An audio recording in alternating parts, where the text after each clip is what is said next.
Good morning সবাইকে, শুভ সকাল। একটা কথা আছে জানো তো, মানুষের যতই উপকার করো না কেন, মানুষ কোনো কিছুই মনে রাখে না।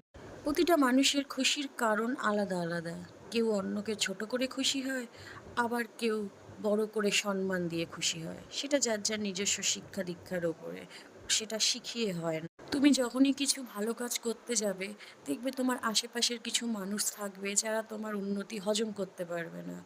তাদেরকে তুমি কোনো কিছু যুক্তি দিয়ে বোঝাতেও পারবে না। তারা সবসময় চাইবে তোমাকে ছোট করতে, নিচু করতে, সবার সামনে অপদস্থ করতে। আশা কখনো ছাড়তে নেই। সবসময় মনে আশা রাখতে হয়। কারণ ঝরে যাওয়া পাতার পরে গাছে আবার নতুন পাতা গজায়। নিজেকে সবসময় ভালোবাসতে হয়। কারণ নিন্দে করার জন্য আশেপাশের লোকজন তো আছেই। তাই সবসময় নিজের নিয়মে চলুন। নিজে সাফল্য লাভের চেষ্টা করুন, অন্যকে ছোট না করে।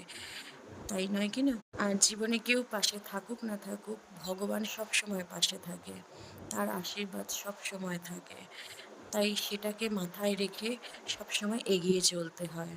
জীবনের প্রতিটা ভুল একেকটা অভিজ্ঞতা। তাই সেই ভুল থেকে শিক্ষা নেওয়া উচিত যে জীবনে কিভাবে এগিয়ে যেতে হয়।